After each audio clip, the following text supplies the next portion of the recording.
Olá, irmãos, saúdo cada um de vocês com a graça e a paz do nosso Senhor Jesus Cristo, amém? Meu nome é Miriam Anitta, eu estou aqui para a gente estudar juntinho um texto da irmã Madeleine Godinho chamado Vencendo em Meio às Injustiças. Vale lembrar que este texto foi escrito para o Manancial, que é um devocional diário produzido pela União Feminina Missionária Batista do Brasil, que oferece meditações baseadas na palavra de Deus, que é a Bíblia. Tem uma meditação para cada dia do ano. E a leitura do Manancial, tanto faz se fazemos sozinhos ou acompanhados, ela nos inspira, exorta e edifica, promovendo o crescimento cristão e engajamento com a missão de Deus.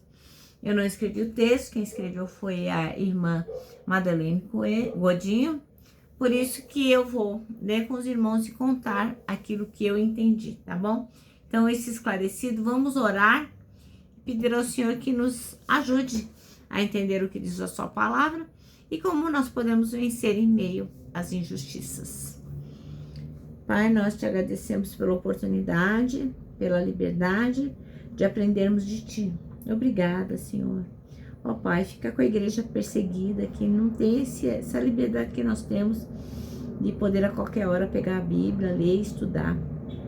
Tem misericórdia deles, Senhor. Tem misericórdia de nós, que aproveitamos tão pouco aquilo que temos de Ti. Ajuda-nos a compreender o que Tu queres nos ensinar. Em nome de Jesus que oramos. Amém. Bom, irmãos, então vamos lá. Nosso texto bíblico está em Mateus 27. Nós vamos ler do 15 até o 26. E diz assim, ó. Quando Jesus foi levado a Pilatos, né? Contudo, por ocasião da festa, era costume do governador dar liberdade a um prisioneiro escolhido pelo povo. Detinham eles, naqueles dias, um criminoso muito conhecido de todos, chamado Barrabás. Então Pilatos dirigiu-se à multidão que ali se havia reunido e lhes propôs: a quem desejais que eu vos solte? A Barrabás ou a este Jesus, que é chamado de Messias? Isso porque tinha conhecimento de que o haviam entregado por inveja.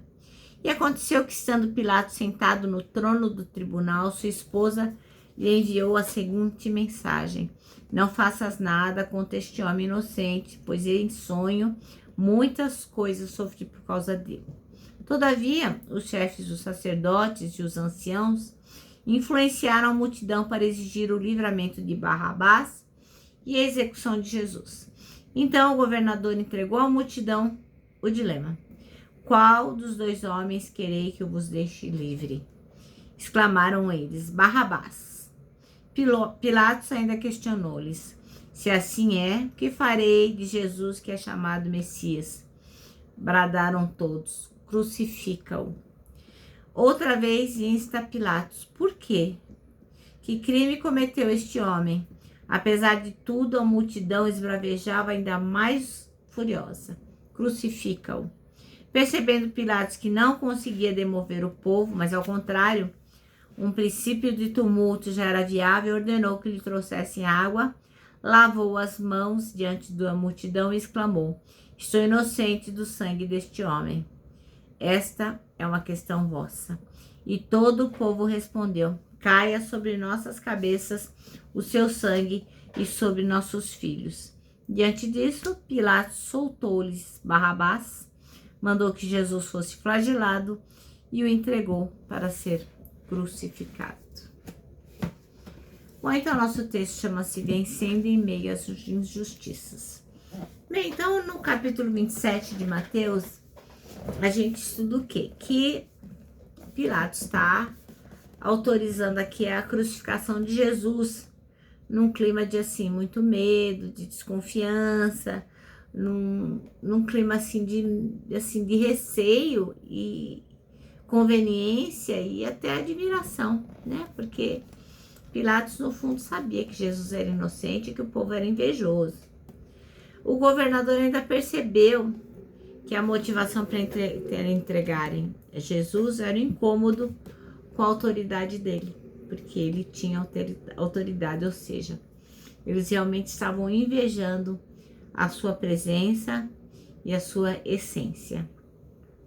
Bom, se a gente olhar do ponto de vista humano para essa situação, a gente vai concluir o quê?